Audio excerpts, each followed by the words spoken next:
అంటే యాక్చువల్గా ఆ కామియో డిజైన్ చేసినప్పుడు అది మీద ఐడియా అంటే ఆ క్యారెక్టరైజేషన్ శైలేష్ కంప్లీట్గా తండ్రి credit goes to full credit. షిగారు ఇదంతా ఏదండి షిగారు ఇదంతా అంతా శైలేష్.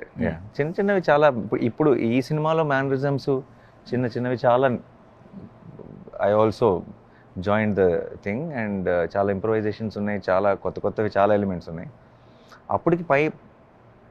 అప్పటికేముంది, అర్జున్ సర్కార్ అనే క్యారెక్టర్ ఒక పోలీస్ డిపార్ట్మెంట్లో వాడి గురించి ఏమనుకుంటున్నారన్నదే చెప్పాం. వాడు రియల్ మనిషిగా వాడికి ఒక డెప్త్ లేదు. ఇప్పుడు థర్డ్ పార్ట్లో ఇప్పుడు అసలు ఆడెవడు పర్సనల్గా ఏంటి, ఆ క్యారెక్టర్ ఎంత డెప్త్ ఉందన్నది మొత్తం ఎక్స్ప్లోర్ చేయగలిగాం ఫుల్ సినిమా కాబట్టి. అంటే ఈ సినిమాగా దీన్ని డివైడ్ చేసే ఒక పాటలు ఏంటంటే మీరు ఏదైతే ట్రైలర్లో కానీ టీజర్లో కానీ చూపించింది ఒక చివరి 20 నిమిషాలు లేకపోతే చివరి హాఫ్ అన్ అవర్ చివరి 40 మినిట్స్ అంతవరకే ఉండొచ్చా, లేకపోతే త్రూఅవుట్ అక్కడక్కడ ఏదండి పరుచుకుంటూ వచ్చారు ఈ వైలెన్స్ అనేది? వైలెన్స్ సినిమా బిగినింగ్ నుంచి obviously it's a violent crime.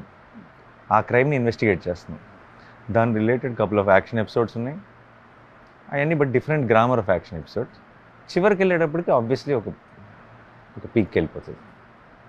అంటే దీనికి ఏంటి మీ క్యారెక్టర్ కొంచెం డిఫరెంట్ క్యారెక్టర్గా చేసి చూసేవాళ్ళకి డౌట్ వచ్చేది అంటే అసలు అంటే పూర్తిగా తెలియకపోతే ఇదేదో డబల్ రోలా లేకపోతే డబల్ షేడా అనే చిన్న క్యూరియాసిటీ కూడా ఉంది.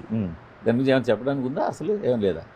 లేదండి, అలాంటివన్నీ ఆబ్వియస్లీ ప్రేక్షకులు గెస్ట్ చేస్తారని అలా కట్ చేస్తాం. ట్రైలర్లు కానీ ఇంకోటి కానీ టు మీకు ఒక చిన్న డిస్కషన్ జరగాలి, దాని గురించి ఒక చిన్న డిబేట్ ఉండాలి. ఇది అదై ఉంటుందా, ఇదై ఉంటుందా, ఏ రకమైన డిస్కషన్ అయినా మంచి డిస్కషనే ఈ రోజుల్లో. బేసిక్లీ సినిమా గురించి the more they talk the more they will be interested.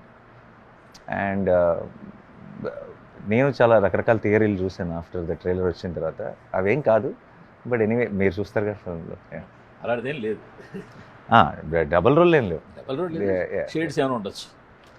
నువ్వు ఆబ్వియస్లీ ఒక అదే ఇంకా డీటెయిల్స్లోకి వెళ్తే మెల్లమెల్లగా ఓపెన్ అవుతాయి. బట్ అంతవరకు ఆగింది అందుకని ఉండొచ్చు ఉండకపోవచ్చు, అది బట్ దాని నెరేటివ్ దానిదే ఇంట్రెస్టింగ్ ఉంటుంది.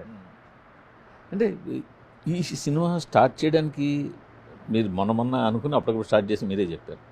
అప్పటికే మనకి ఈ మోర్ వైలెన్స్ అనే కాన్సెప్ట్తో సినిమాలు స్టార్ట్ అయ్యాయి.